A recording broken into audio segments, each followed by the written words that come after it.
In the top stories, Education Minister says CXC exams are going smoothly. Haitian Americans fret for relatives trapped by turmoil, and Pfizer to seek FDA authorization for COVID-19 booster shot. Hello and welcome to the ZIZ Midday Major Newscast. Today is Friday, the 9th of July, 2021. I'm Jason Davis. Nationally, Minister of Education, the Honorable General Powell, says the structures put in place to facilitate the local sitting of CXC exams are progressing smoothly. This year's sitting, which started about 2 weeks ago, is taking place amidst community transmission of COVID-19. Health authorities instituted 24-hour curfews and limited movement provisions to break the transmission cycle. So special arrangements were created to facilitate the exams, allowing students to travel during the curfew and to minimize any possible spread of the virus. Minister Powell gave an update on the process during the Prime Minister's monthly press conference on July 8. He noted that there were some initial cases where students or their parents traveling with them forgot the travel pass exemption to present to authorities. However, this was quickly rectified. We've had no incidences that need to be reported. I myself would have visited some of the examination sites up to yesterday. This week we have English, math, and history, I believe, and so we anticipated an increase in terms of the number of persons on the road to write exams. He used the opportunity to thank everyone involved in the process. I use the opportunity to say thank you to students and parents for their continued support in terms of their compliance with the protocols. Thank you to Solomon Claxton, our CXC registrar, who's been overseeing this entire process and has been quite busy working to ensure things go smoothly, and to the various invigilators and other staff who've come out to support the students in writing. He also expressed appreciation to the examination invigilators and other staff facilitating the process. Minister Powell wished the students and adults taking exams all the best and said he's looking forward to positive reports when the regional grading is completed. 120 tickets have been issued so far on Nevis for COVID-19 protocol breaches. That's according to Divisional Commander for District C, Superintendent James Sutton, who joined via telephone on ZIZ Radio's program Policing with You on Thursday. He said some of the infractions included not wearing face masks and mass gatherings. A number of persons were ticketed for not wearing masks and for mass gathering. Okay, mass gathering, a number is persons in one dwelling house come into contact with persons in another dwelling house. It doesn't go by number. It is coming together of persons from one dwelling to the other. And because of that, persons were ticketed in that respect. He added that the police have been using platforms such as radio programs to educate persons on the regulations. Superintendent Sutton said during the lockdown periods, for the most part, persons have been complying, but there have been some instances of persons being caught outside. Yes, the majority of the few persons in Nevis have been complying with the regulation in regards to staying at their homes. There are a few instances we have had where persons were caught outside, but majority of the persons who were outside during those times were carrying the requisite permission to be outside. He used the opportunity to encourage persons to continue to follow the protocols as they will assist with reducing the spread of the virus. The distribution of vaccination cards at the Bastair Health Center resumes today after a temporary suspension. On Thursday, persons who turned up to pick up their cards were greeted with a sign that said there would be no distribution of cards until further notice. Minister of Health, the Honorable Akila Byron Nisbet, told ZIZ News that the suspension was due to the fact that the health center had a significant number of clinical patients to assist on Thursday. So to avoid crowding, the card distribution was halted. However, as of Friday, the card distribution has resumed, and persons who received their second dose of the vaccine at least 2 weeks ago can pick up their vaccination cards. Local organizers for the Caribbean Premier League cricket games are welcoming persons to volunteer their time to assist with the production of the games. During the Prime Minister's press conference on Thursday, Minister of Sport, the Honorable Jonel Powell, made the announcement. As of today, notices would have been shared in social media and in other forums, inviting persons who are interested in being volunteers for the CPL would have gone out. So persons can now register to be volunteers. Again, all of those persons must be fully vaccinated in order to participate even as a volunteer.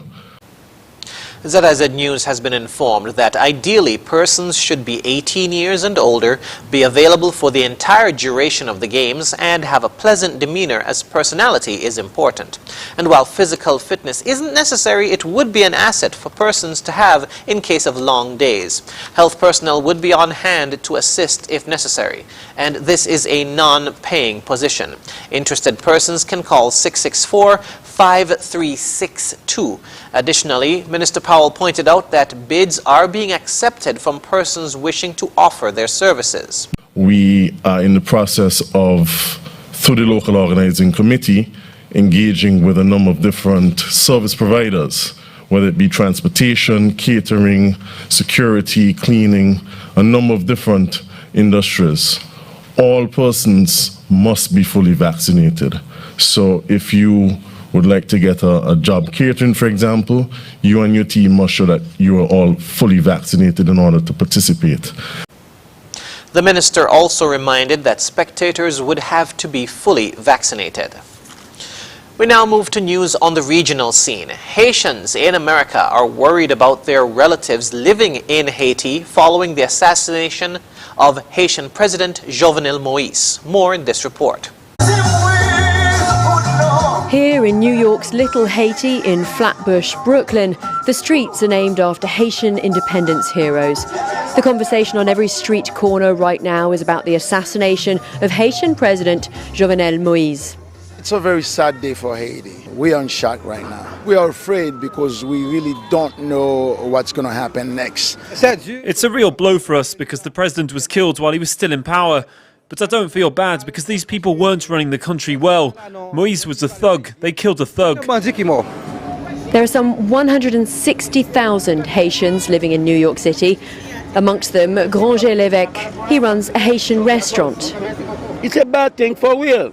Even I don't like him. Even he don't like him. Even you don't like him. He's not supposed to die like that. Granger keeps a portrait of Jean-Jacques Dessalines, a general who fought off slavery, on the wall of his restaurant. Some Haitian expats say their country's still battling colonialism. We want Haitians in the country and Haitian out of the country to come together. We can't trust the foreigners. We can't trust neither the State Department or those people. Many of those rogue diplomats, French, Canadian, and all those white former colonials sitting down making decisions on Haiti. Others, like Marie-Joseph, are worried about their families back home. I'm supposed to travel to visit my family, especially my father. My father very sick, okay? But now I'm scared to go. Despite the crisis, she's proud of her country. Haiti is my country. It's a poor, little poor country, but I love it. Many Haitians here had already put off trips home due to the high rate of kidnapping. They fear that the assassination of the president may lead to more instability if justice is not served. In Guyana, comply or face the penalty of the law is the stern warning Police Commander of Region 9, Raphael Rose, is issuing to residents who continue to disregard the COVID-19 regulations amid a steep rise in new infections. More in this report from Tamika Rodney. Within the last 2 weeks, dozens of residents of the Upper Takatu, Upper Essequibo region have been punished for breaching the COVID-19 guidelines instituted by the National COVID-19 Task Force for more than a year. Despite a fresh surge of COVID-19 infections in the region, persons are continuously being arrested for failure to wear face masks, failure to comply with the COVID-19 curfew, and social distancing regulations. During an exclusive telephone interview with Nightly News on Thursday, Commander of Regional Division No. 9, Raphael Rose, noted that the police is faced with the arduous task of getting residents to comply. We would have commenced enforcement in neighboring villages like St. Ignatius and Tapchingo. Those are the main trouble areas.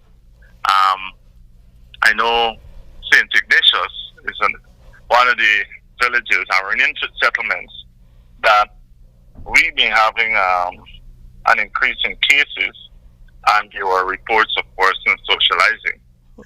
So to date, we would have arrested 28 persons between the two, between St. Ignatius, Central Letem, and Tapachingo. He said that several of the violators have been arraigned to face the courts, while many others have been fined a minimum of $7,000 and upwards, depending on the nature of the offense.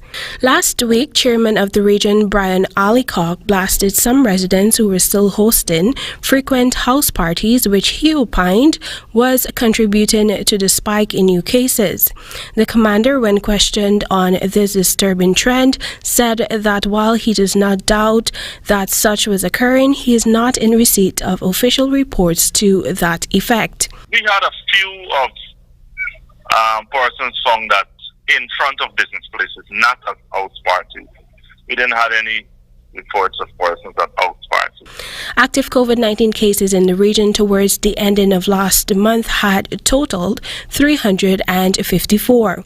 Health Minister Dr. Frank Anthony had divulged that none of the residents who have been confirmed positive required hospitalization. Most of these cases have been mild, and those who have difficulty breathing and so, those are the ones we'll move to the isolation center. Rose could not confirm at the time of speaking with Nightly News whether any of the cases were imported from neighboring Brazil. However, he said that the border remains closed.